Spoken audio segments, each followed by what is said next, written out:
So I may be way off here, but I think the Cluckenbell raid has either been nerfed or there's a serious glitch that's affecting the startup to these missions. I just started noticing this after last Thursday's update, and I've played on both my PS5 and PC accounts, and it's the same thing. I'll show you what I mean here in a second, but first, in my continued efforts to bring you some tips and tricks for each of the Cluckenbell missions, albeit completely out of order, today I'll be walking through mission number 5, which is the Disorganized Crime mission. And you'll want to stick around because based on what I'm about to say, your playthrough may have changed. Okay, so right off the bat, you'll notice that kicking off each of these missions is exactly the same. But the very first thing you should see is the option to select a difficulty level. However, this is now gone. Yeah, it would appear that Rockstar has removed this, or it's a glitch, and I don't think it's a glitch because I'm seeing this on 2 different platforms. So what does this all mean?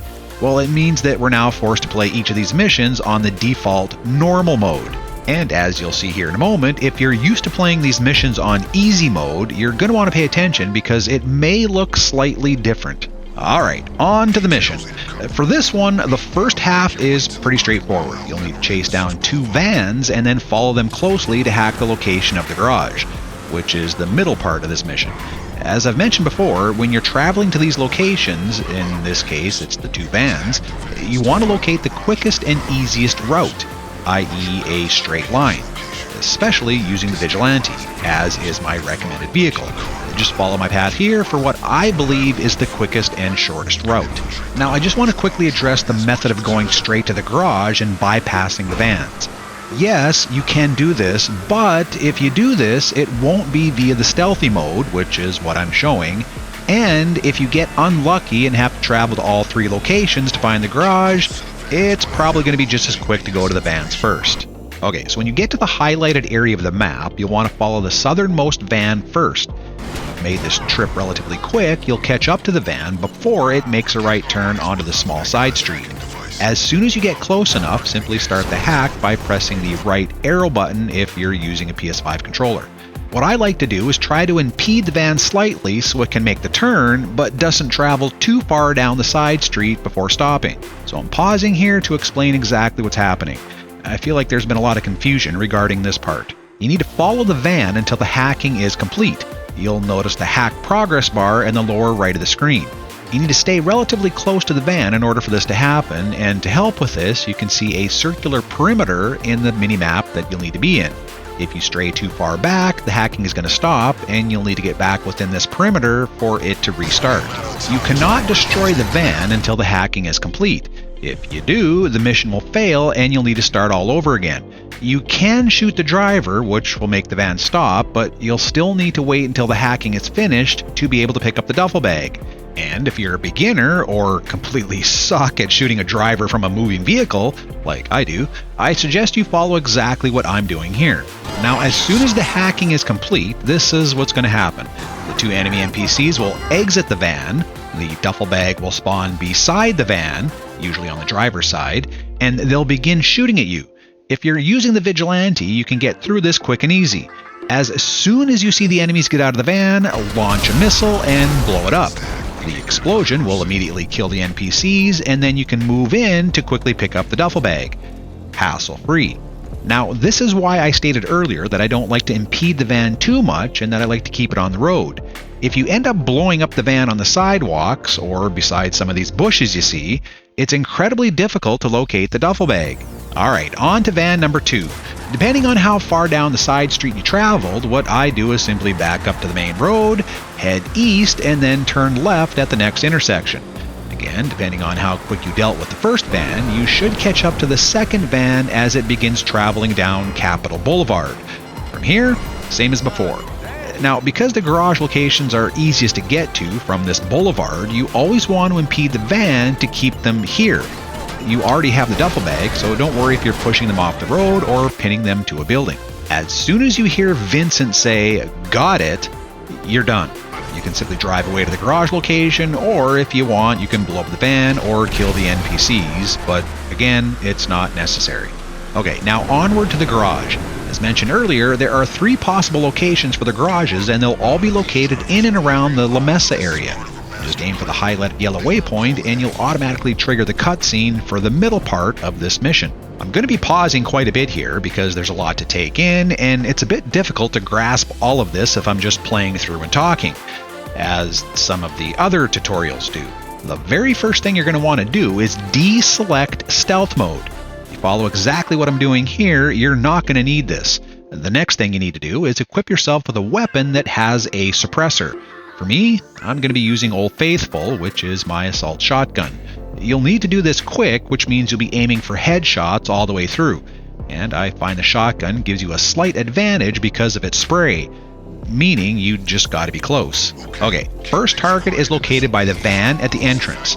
Second target is standing by one of the delivery trucks. You'll want to turn the corner and then take out the guard that's standing in front of the truck. From here, I always take out the camera first, followed by the guard in the office, then the guard near the tool rack, and finally the last guard at this point will be standing behind the pallet. The last guard will be walking back and forth, so if you're a little late, don't worry, you'll still have time to headshot him as he begins walking by the office. From here, you want to begin heading to the office. If you see the drill located on the tool rack, like I do, you can stop and grab this now. If the drill isn't here, it'll be located on the walkway between the two locker rooms or behind the delivery truck of the second guard we eliminated. Once in the office, there'll be a quick cutscene of you wiping the evidence and grabbing the surveillance tape. When done, you'll want to exit and run up the stairs to the walkway. When you get to the top, turn and take out the two guards. You'll want to eliminate the guard that walks back and forth first because he may be stopped and looking at the other guard, which may get you detected. From here, head inside the first locker room and, for the same reason just mentioned, eliminate the guard to the left first. Once these two guards are killed, you'll want to make sure you reload whatever weapon you're using. The last thing you need is to be performing this while trying to get something done quickly. Next, run to the other locker room, and here's my next biggest tip. You'll take out one of the guards with a headshot and then wait until you get detected. That's right. When doing this in the now default normal mode, you want to get caught before taking out this last guard. Doing this will guarantee only 2 more guards spawning outside this room. Kill the last dude silently, you'll need to begin drilling the locker to spawn the remaining guards, and it'll be more.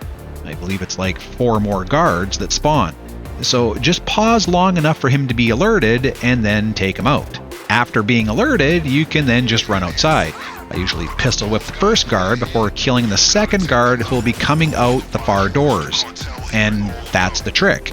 With this method, you'll only have to kill 2 extra guards and you're done.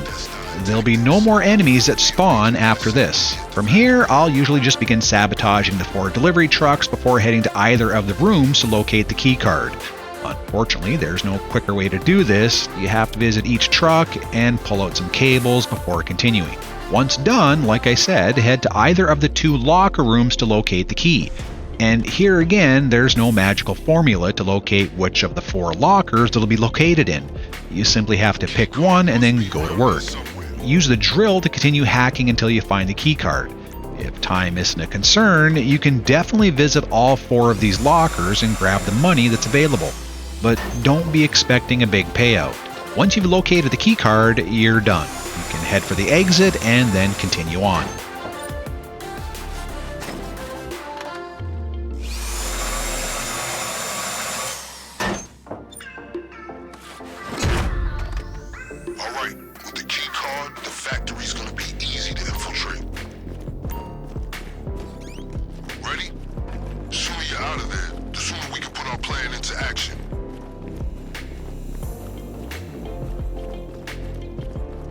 The last part of this mission is pretty easy. You'll need to locate the flatbed truck, which will be parked near the exit, and then just drive it back to Vincent's hideout. Don't worry, because unlike other stealthy setups, this one doesn't have enemies chasing you when you leave. Very novel. So that's it. Because I have the timer going, I'm going to continue recording until the end. And I'm doing this for everyone trying to complete the career mode on the newer consoles. You see, one of the goals is completing the entire raid, including the setups, in under 45 minutes. And spoiler alert, yes, this can be done. which is why I'll be timing all these missions as evidence. But there are some things on this topic I'd like to discuss before wrapping up.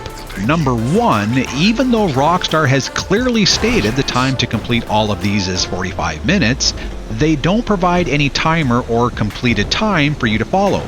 So you're basically just using your own judgment along the way. And I guess this is fine, but what this does is introduce confusion to when these missions officially begin and end. For me, and as you're seeing in my videos, I'm starting the timer as soon as you complete the pre-options menu.